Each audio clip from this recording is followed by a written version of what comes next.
Dear student, welcome to Biology class 12th chapter 5 Principle of Inheritance and Variation, and today's topic is chromosomal disorders. I am Manisha Verma, lecturer biology, Government Model Senior Secondary School, Ani District, Kullu, HP. So let's talk about chromosomal disorders. So chromosomal disorder are caused due to absence or excess or abnormal arrangement of one or more chromosomes. तो chromosomal disorders, disorder कब बोलेंगे हम? जब कोई चीज जो है वो अपनी नॉर्मल सिचुएशन से ऑर्डर से आउट होगी है, उसे हम कहेंगे डिसऑर्डर. तो क्रोमोसोम में डिसऑर्डर कब आती है? जब कोई क्रोमोसोम जो है वो अपनी नॉर्मल अरेंजमेंट से वहां से एब्सेंट कोई क्रोमोसोम हो गया है, या कोई क्रोमोसोम जो है वो एक्सेस में प्रेजेंट है, या फिर उसकी जो अरेंजमेंट है वो खराब हो गई है. मान लीजिए कोई क्रोमेटिड्स जो हैं, जैसे क्रोमोसोम की जो आर्म्स होती हैं उनको क्या बोलते हैं? क्रोमेटिड्स. अगर क्रोमेटिड्स जो है वो एबनॉर्मली अरेंज हो गई हैं, तो इस तरह की सिचुएशन में क्या होता है, ह्यूमन बॉडी में डिसऑर्डर्स जो है वो शो होते हैं, हो जाते हैं. तो क्रोमोसोम्स का बिल्कुल सही मात्रा में प्रेजेंट होना बहुत जरूरी होता है. तो सबसे पहले बात करते हैं एन्यूप्लॉइडी. तो एन्यूप्लॉइडी जो टर्म है वो यूज की जाती है. इट इन्वॉल्व्स द एडिशन और डिलीशन ऑफ वन और few chromosomes from the usual diploid set of chromosomes. तो हम एन्यूप्लॉइडी टर्म कब यूज करेंगे? जब जो हमारे पास यूजुअल जो डिप्लॉइड सेट होता है, जिसको 2n करके हम लिखते हैं नॉर्मली, तो उस डिप्लॉइड सेट में से अगर कोई एक क्रोमोसोम या दो क्रोमोसोम्स, हम आगे देखेंगे किस तरह से, तो उनका अगर चेंज हो जाए, उनका वो ऐड हो जाए, एक्स्ट्रा क्रोमोसोम्स सेल में आ जाएं, या फिर कुछ जो है वो डिलीट हो जाए, तो उस केस में हम टर्म यूज करते हैं एन्यूप्लॉइडी. जब एक या दो क्रोमोसोम्स जो है वो डिप्लॉइड सेट से ऐड हो या डिलीट हो, उसको बोलते हैं एन्यूप्लॉइडी. तो जो एन्यूप्लॉइडी है, इसका कारण क्या हो जाता है? तो आपने पढ़े होंगे दो तरह के डिवीजन, माइटोसिस और मियोसिस. तो बात करते हैं मियोसिस की. तो मियोसिस में दो डिवीजन होते हैं, मियोसिस 1 और मियोसिस 2. तो मियोटिक डिवीजन जनरली कब होता है? जब गैमीट फॉर्म करने होते हैं, मेल एंड फीमेल गैमीट बनते हैं, उस टाइम पर मियोटिक डिवीजन होता है. और मियोटिक डिवीजन में आपको पता है जो रिजल्ट बनता है, that is haploid daughter cells. तो मान लीजिए जैसे डिप्लॉइड हमारे पास 14 है, तो हैप्लॉइड डॉटर सेल कैसे बनेगा? Chromosome number 7. तो कई बार क्या होता है, there occurs a event known as non disjunction. तो नॉन डिसजंक्शन क्या होता है? Non disjunction means not separating apart. Disjunction क्या हुआ? सेपरेट अपार्ट होना. नॉन डिसजंक्शन जब क्रोमोसोम जो है, यूजुअली क्या होता है, आपने वेरियस स्टेजेस पढ़ी होंगी. माइटोसिस और मियोसिस में हमने पढ़ा होगा, प्रोफेज होती है, मेटाफेज होती है, फिर एनाफेज होती है. तो एनाफेज में क्या होता है? There occurs separation of chromosomes. तो यहां पर मियोसिस में जो है, मान लीजिए अगर कभी सेपरेशन नहीं हुई प्रॉपर जो होनी चाहिए थी, तो तब जब हमारे पास एबनॉर्मल जो गैमीट्स जो है वो बन जाते हैं, उस वजह से जो है ये एन्यूप्लॉइड कंडीशन जो है वो हो जाती है. जैसे यहां पर हम देख रहे हैं, तो कई बार क्या होता है, नॉन डिसजंक्शन मियोसिस 1 में होती है, कई बार मियोसिस 2 में होती है. तो इट डिपेंड्स. तो ये हमारे पास, जैसे मान लीजिए यूजुअल जो डिप्लॉइड सेल था हमारे पास, ये क्रोमोसोम है, तो यहां पर एक्चुअल में क्या होना चाहिए था? सेपरेशन होनी चाहिए थी. एक क्रोमोसोम यहां पे जाना था, एक यहां पर जाना था, लेकिन क्या हुआ? नॉन डिसजंक्शन हुई, दोनों ही क्रोमोसोम एक पोल पे चले गए, और जो हमारे पास था एक गैमीट जो बना, उसमें दोनों क्रोमोसोम चले गए, और एक जो था वो, उसमें एक भी क्रोमोसोम नहीं आया. तो इस तरह से ये एक एग्जाम्पल है. तो अब जब मियोटिक 2 डिवीजन हुआ, मियोटिक 2 डिवीजन तो नॉर्मल हुआ, यहां पर फिर 2 सेल्स बने आगे, और यहां पर भी 2 सेल्स बने, लेकिन अब यहां पर ये जो गैमीट है ये अदरवाइज हैप्लॉइड बनना था. अब ये जो गैमीट है, इसमें क्या है, जो क्रोमोसोम कॉम्प्लीमेंट है यहाँ पर अब एक्स्ट्रा हो गया. तो जब इस तरह के एबनॉर्मल जो गैमीट है वो नॉर्मल गैमीट के साथ फ्यूज होगा, तो यहाँ पर जो कंडीशन बनी वो बनी ट्राइसोमी. मीन्स यहाँ पर एक एक क्रोमोसोम जो है वो एक्स्ट्रा आ गया. तो इसलिए हमने इसको लिखा 2n+1. तो यहाँ पर 1 जो क्रोमोसोम है वो एक्स्ट्रा आ गया.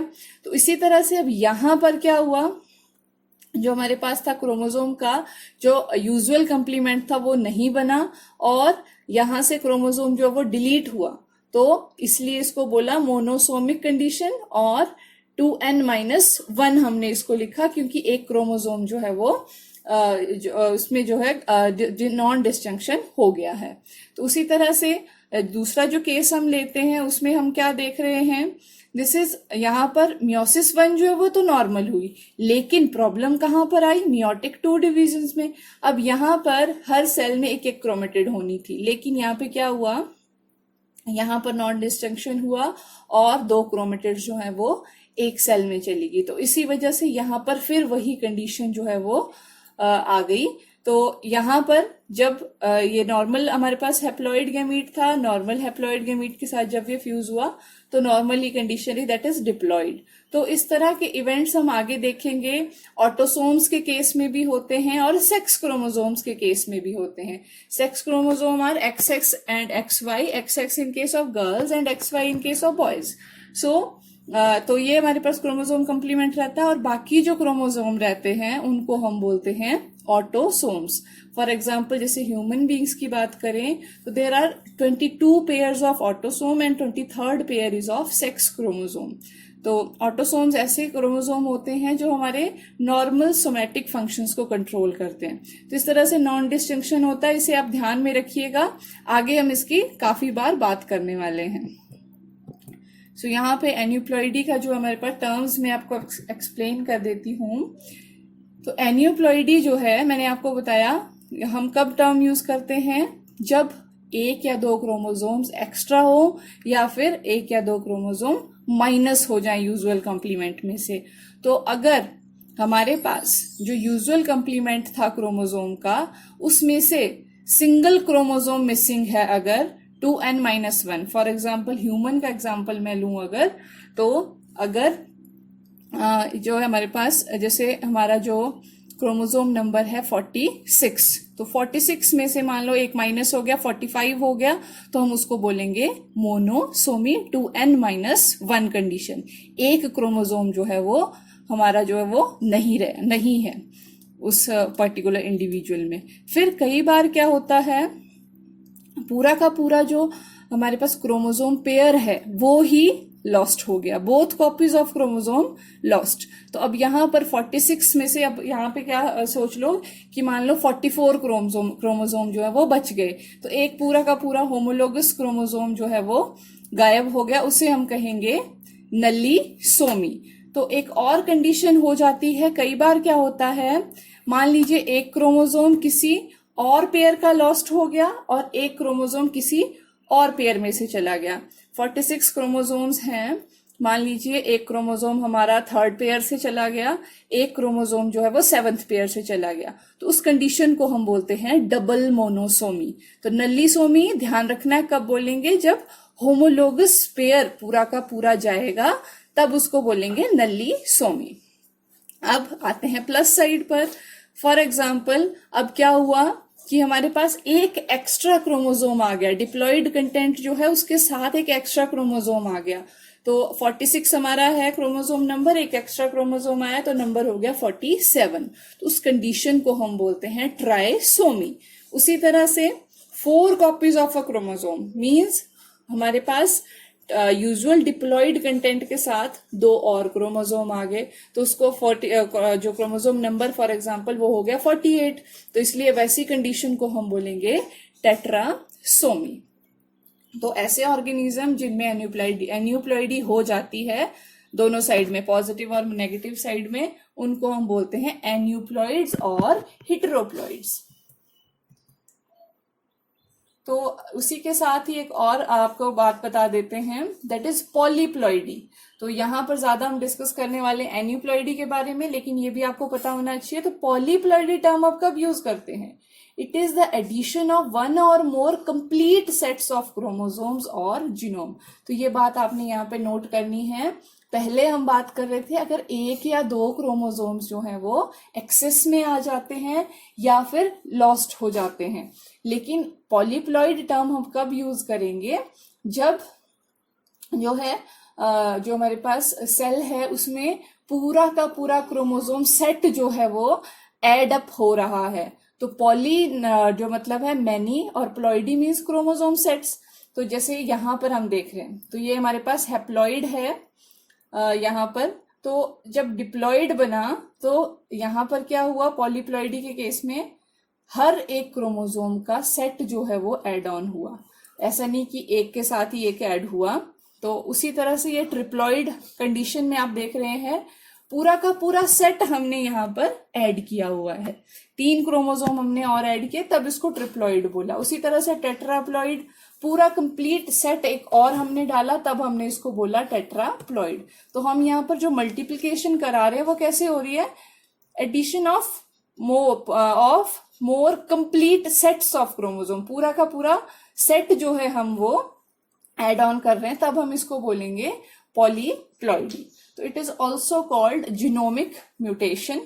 तो कई बार क्या होता है, जो पॉलीप्लॉइडी किस तरह से अराइज होती है, जैसे पहले हमने बात की, नॉन डिस्टिंक्शन हो गया, गेमीट जो है वो डिप्लॉइड गेमीट प्रोड्यूस हो गया। ये डिप्लॉइड गेमीट जो है वो एक नॉर्मल हैप्लॉइड गेमीट ने उसको फ्यूज किया तो रिजल्ट क्या होएगा, ट्रिप्लॉइड ऑफ स्प्रिंग। जो जाइगोट बनेगा वो क्या बनेगा, ट्रिप्लॉइड, क्योंकि एक डिप्लॉइड गेमीट को फ्यूज किया एक हैप्लॉइड गेमीट ने। तो टोटल जो क्रोमोसोम के सेट बनेंगे वो कितने बनेंगे, ट्रिप्लॉइड। तो या फिर ऐसी भी कंडीशन हो सकती है कि एक डिप्लॉइड गेमीट को दूसरे डिप्लॉइड गेमीट ने फ्यूज किया, तो ऐसी कंडीशन में क्या होंगे, 4 सेट्स ऑफ क्रोमोसोम हो जाएंगे। तो इस तरह से पॉलीप्लॉइडी जो है होती है, और पॉलीप्लॉइडी जो काफी ज्यादा कॉमन है इन केस ऑफ प्लांट्स।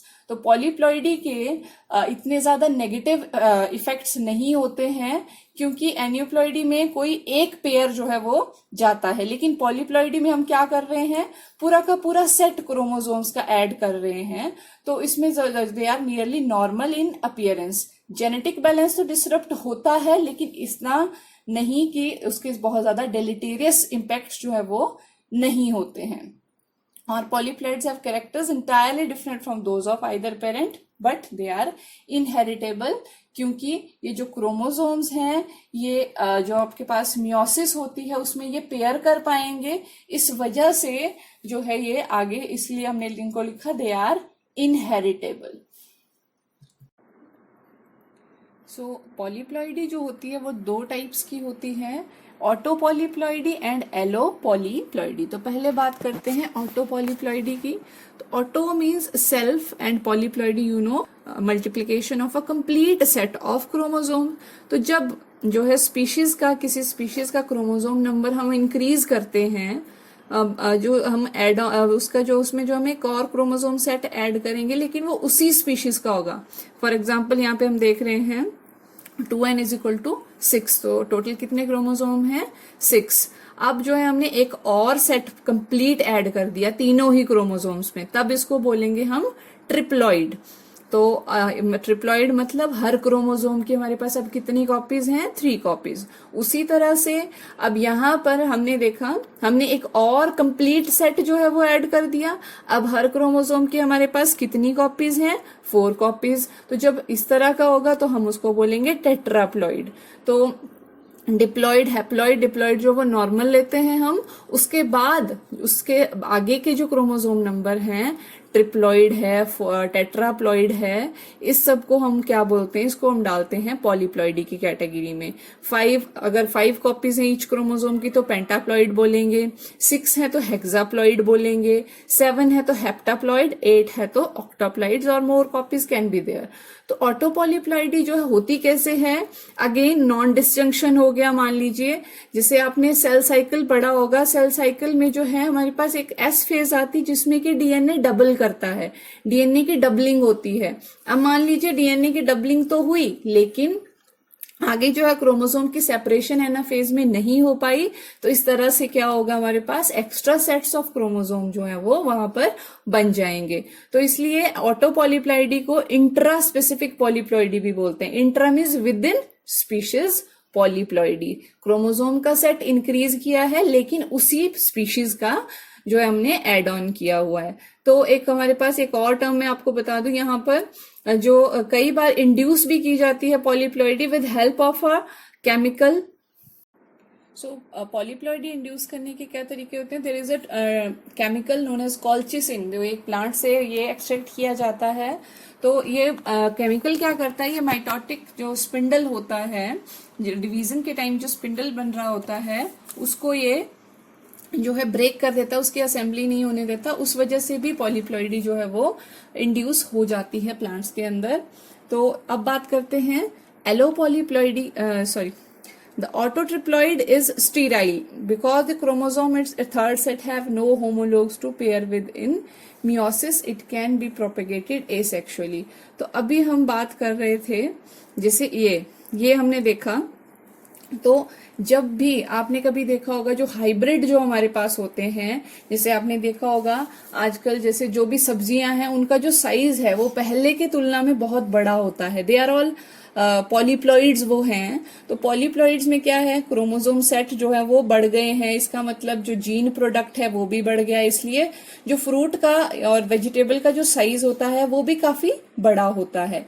लेकिन ट्रिप्लॉइड जो होते हैं वो स्टीराइल होते हैं। ऐसा क्यों कहा जाता है? कुछ पॉलीप्लॉइड जो वो स्टीराइल है।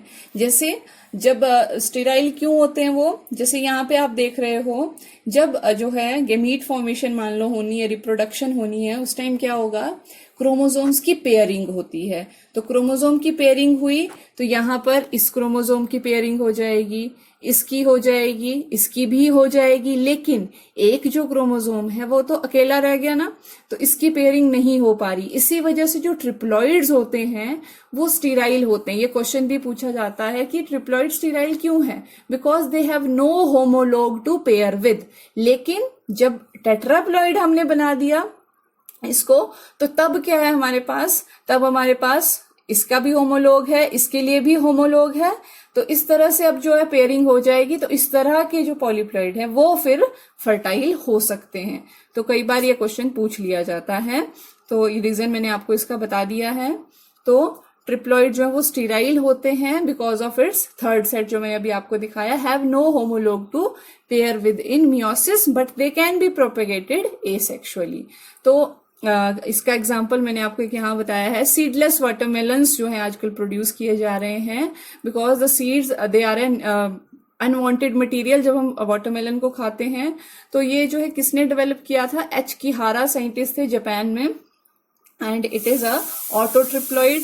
सीडलेस ग्रेप्स और बनानास जो है they are also autopolyploids. Certain crops such as maize, rice, gram are autopolyploids. तो ऑटोपॉलीप्लॉइडी जो है it can be induced by temperature variation, radiation and chemical such as colchicine and granosine, जिसके बारे में मैंने आपको बताया। So this is it. And now allopolyploidy. Allopolyploidy, अब यहां पर सेम वही बात, polyploidy means many chromosome sets, but allo means stranger. तो it develops in a hybrid between two species. अब यहां पर क्या है, क्रोमोसोम सेट तो डबल किया गया है, लेकिन वो जो क्रोमोसोम सेट है वो टू डिफरेंट जीनोम का है, टू डिफरेंट स्पीशीज का है। तो यहां पर ये देख सकते हैं आप, ये फॉर एग्जांपल फर्स्ट स्पीशीज है ए हमारे पास, कोई दूसरी है बी। तो अब यहाँ पे सेट जो है वो हमने कंप्लीट सेट ऐड किया है, लेकिन दोनों के जो है वो अलग अलग स्पीशीज के हैं। उसी तरह से ये ट्रिप्लॉइड बन गया और ये टेट्राप्लॉइड बन गया। हर क्रोमोसोम की 4 कॉपीज हैं, लेकिन दोनों जो क्रोमोसोम है वो अलग अलग स्पीशीज के हैं। तो इसलिए इसको क्या कहेंगे हम? इंटर स्पेसिफिक पॉलीप्लॉइडी भी कहेंगे। तो they behave as new species. तो एग्जांपल इसकी है hexaploid wheat and tetraploid American cotton. तो हेक्साप्लॉइड व्हीट जो आजकल जो हमारा गेहूं है दैट इज हेक्साप्लॉइड, तो उसमें उसका जो क्रोमोसोम नंबर है दैट इज 42। तो एक्चुअल जो व्हीट थी वो उसका दाना काफी छोटा हुआ करता था। तो अब जो है काफी ज्यादा एलोपॉलीप्लॉइडी इसमें हुई है, तो उस वजह से अब आजकल जो हम व्हीट खा रहे हैं that is having chromosome number 42 and it is hexaploid. Important question to note. तो इस तरह से एलोपॉलीप्लॉइडी जो है वो हो जाती है। तो अब हम पॉलीप्लॉइडी का एक क्लासिक एग्जाम्पल की बात कर लेते हैं। एक हमारे पास प्लांट है raphanobrassica. It has been produced by Russian geneticist G D Karpechenko in 1927। तो उसने क्या किया, radish that is raphanus sativus and cabbage that is brassica oleracea, इन दोनों को उसने पेयर करवाया तो each of which has 9 pair of chromosome, तो टोटल क्रोमोसोम नंबर हो गया 18। तो रेफेनोब्रासिका नाम का एक हाइब्रिड पॉलीप्लॉइड एलो पॉलीप्लॉइड जो है वो प्रोड्यूस किया गया। तो पॉलीप्लॉइड जो थे देवर स्टीराइल, कुछ स्टीराइल थे और कुछ जो है वो फर्टाइल भी इसमें थे, क्योंकि अलग अलग स्पीशीज के क्रोमोसोम हैं तो थोड़ा सा पेयरिंग में जो है वो प्रॉब्लम आ जाती है। तो स्टेराइल हाइब्रिड्स बने, लेकिन बाद में क्या हुआ, डबलिंग ऑफ क्रोमोसोम हुई, 36 क्रोमोसोम्स हो गए।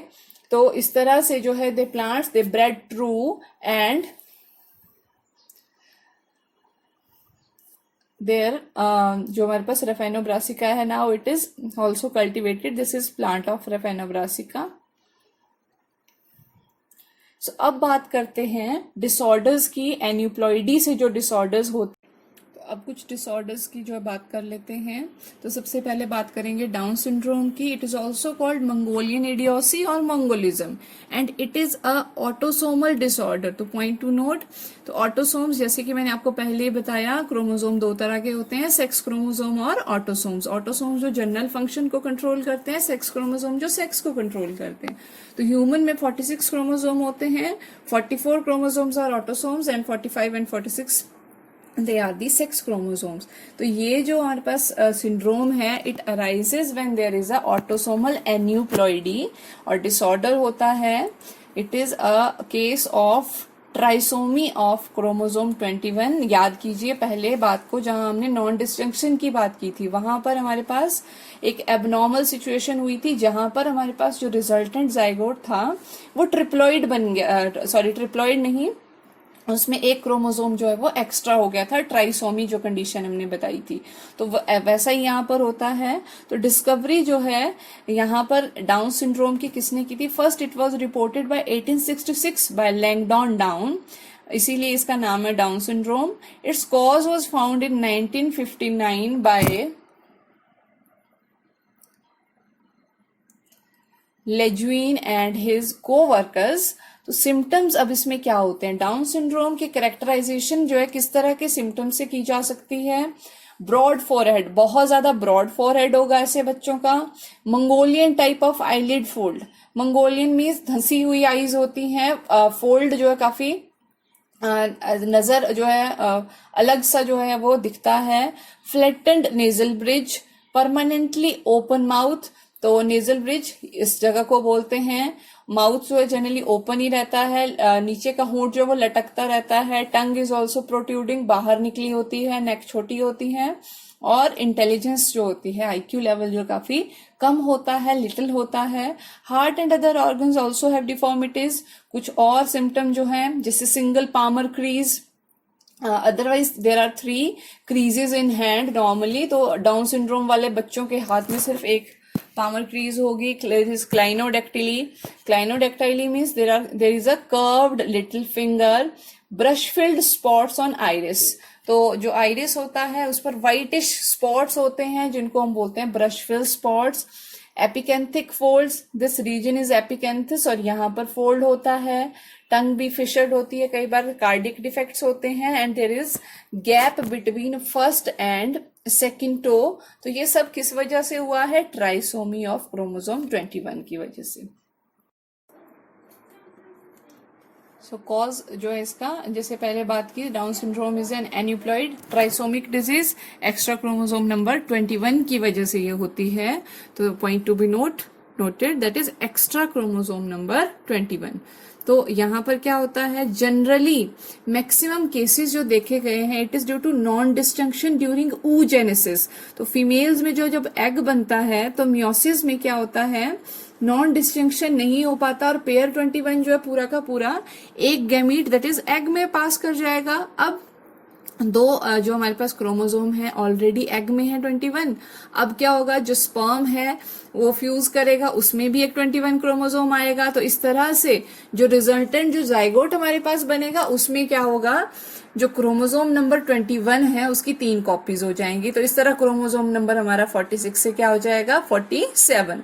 तो इसलिए डाउन सिंड्रोम को हम क्या बोलते हैं, 21st ट्राइसोमी भी बोलते हैं। और ज्यादातर डाउन सिंड्रोम का जो इंसिडेंस है वो देखा गया है in the ovaries of aged women. Aged women means 35 से अबव जो हमारे पास रेंज आती है, उस एज में क्या होता है, विमेन में जो है oogenesis में प्रॉब्लम्स आनी शुरू हो जाती हैं।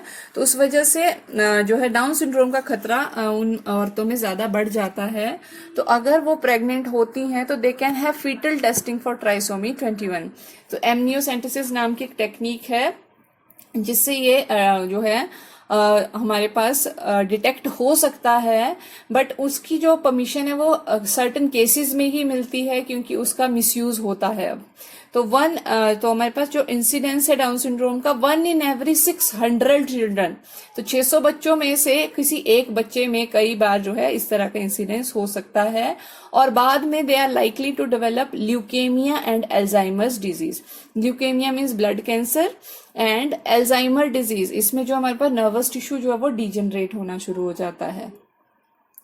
सो यहाँ पर दिस इज 21 नॉर्मल पेयर और यहाँ पर this is the child of down syndrome child showing trisomy of chromosome number 21। So this was the down syndrome. अब बात करते हैं एक और हमारे पास डाउन सिंड्रोम का एक वेरिएंट है, लगभग सिम्टम सेम रहते हैं, उसको हम बोलते हैं फेमिलियल डाउन सिंड्रोम। तो फेमिलियल डाउन सिंड्रोम जो है इट रन्स इन फैमिलीज, इसीलिए इसको क्या बोलते हैं, फेमिलियल डाउन सिंड्रोम बोलते हैं। तो इसका जो कॉज है वो उस डाउन सिंड्रोम के कॉज से डिफरेंट है। यहां पर क्या होता है, there is a translocation of a large segment और whole of the third chromosome 21 to another chromosome usually 14। तो 21 क्रोमोसोम जो वो ट्रांसलोकेट होकर के 14 के साथ चला जाएगा।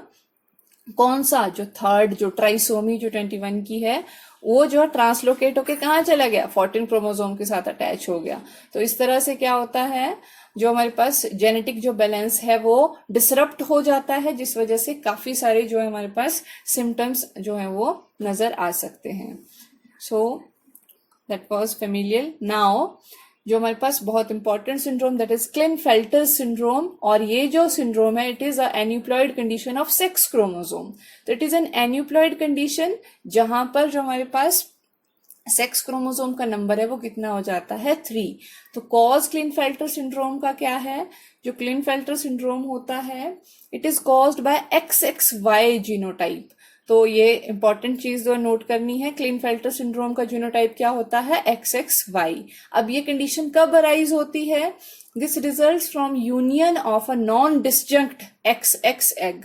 फॉर एग्जाम्पल जैसे यहाँ पर मियोसिस हुई थी, एक एग बनना था, इसमें एक एक्स आना था, दूसरे एग में दूसरा एक्स आना था, लेकिन क्या हुआ, नॉन डिस्जंक्शन हुआ और दोनों एक्स जो है वो एक एग में आ गए। अब स्पर्म तो नॉर्मल था, मान लीजिए नॉर्मल स्पर्म है हमारे पास, ये एक्स स्पर्म है, तो इस तरह से ये फ्यूज हुआ तो ट्रिपल एक्स हो गया। अब ये वाई स्पर्म जो है हमारे पास ये नॉर्मल है, लेकिन एग जो है वो नॉन डिस्जंक्ट है। जब वाई स्पर्म इस XX एग के साथ फ्यूज करेगा तो it will result into Klinefelter syndrome that is XXY। या फिर situation can be vice versa, egg normal है लेकिन जो स्पर्म है it is containing XY means non disjunct sperm है, तब भी हमारे पास क्या कंडीशन आ जाएगी, XXY कंडीशन। तो दोनों ही सिचुएशन में इंडिविजुअल के पास एक एक्स्ट्रा क्रोमोसोम हो जाएगा दैट इज 47 क्रोमोसोम। तो this was the cause of the Klinefelter syndrome. अब इसके सिम्टम्स हम देख लेते हैं। तो क्लिनफेल्टर जो सिंड्रोम है it is associated with the sterile male syndrome. तो ये भी पूछा जाता है कि क्लिनफेल्टर सिंड्रोम जो है वो, अब उसमें क्या है, तीनों क्रोमोसोम है, XX भी है और Y भी है, लेकिन this syndrome is a abnormal male syndrome. तो ये जो इंडिविजुअल होता है कैसा है, स्टीराइल मेल है। ये sterile means it is not able to reproduce, with small testis, unusually long legs, obesity, sparse body hair pattern जो होता है वो फीमेल की तरह होता है, जैसे female type pubic hair pattern.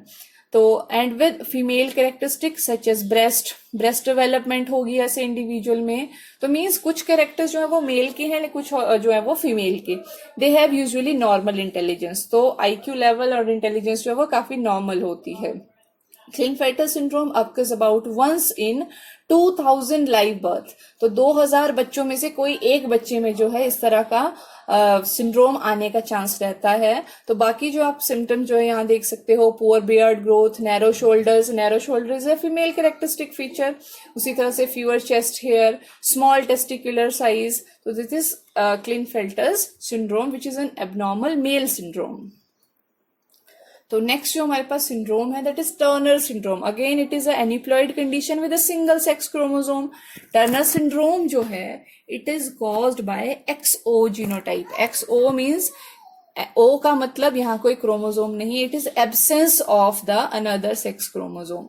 This genotype result from the union of N abnormal O egg. O egg means there is no sex chromosome with a normal X sperm or vice versa, or a normal X egg and abnormal O sperm.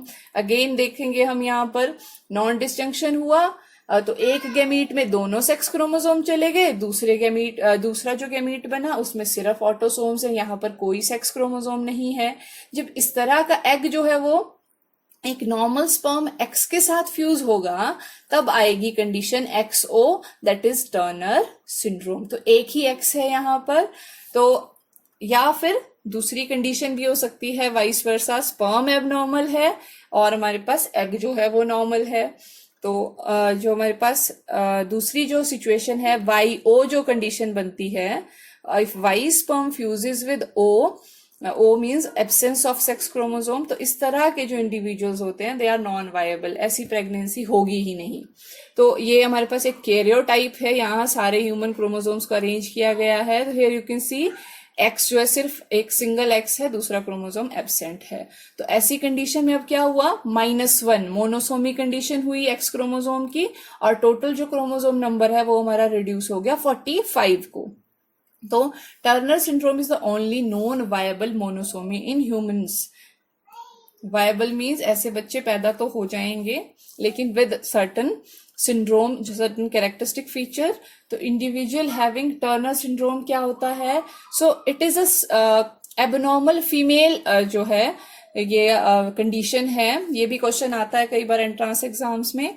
तो it is a sterile female with under developed breast, reduced ovaries, small uterus, loose skin of neck, mostly normal intelligence and short stature, and with many male characteristics such as heavy neck muscles, narrow hips. She may not menstruate or ovulate.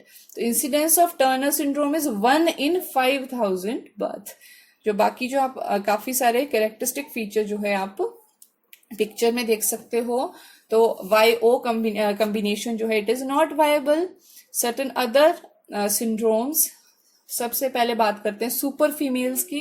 तो super female जो syndrome है it have a genotype XXS, it is also known as triple X syndrome. तो total chromosome number again कितना हो जाएगा 47। तो cause क्या है, non disjunct egg and a normal sperm fuse हुआ है तो ट्रिपल X सिंड्रोम पैदा हो गया। Such female show abnormal sexual development and mental retardation. तो the symptom become more severe with increasing number of X chromosome. तो यहाँ पर you can say 1 girl in 1000 has syndrome, normal in appearance, lower than average language skill, poor memory for recent events, development of external sex organ normal होते हैं लेकिन ovaries जो है वो under developed होती हैं। उसी तरह से एक हमारे पास और condition है super male। तो super male जो condition है these have genotype XYY। तो they have unusual height, mental retardation and perhaps criminal bent of mind। तो ऐसा कहा जाता है कि ये ज्यादा aggressive होते हैं as compared to normal males। तो मेल्स को ही ये सिंड्रोम इफेक्ट करता है। There is an extra copy of the Y chromosome. तो ये जो है इसका रीजन जो है रिसेंट रिसर्च में कुछ म्यूटेशन बताया गया है जिसकी वजह से वाई की एक एक्स्ट्रा कॉपी हमारे पास हो जाती है। टॉलर देन एवरेज होते हैं, लर्निंग डिसेबिलिटीज इनमें होती है, बहुत ज्यादा एक्नी मुहासे की प्रॉब्लम जो इनमें रहती है और behavioural problem, anti social aggressive behaviour जो काफी इसका देखा जाता है। तो these are all about chromosomal disorder.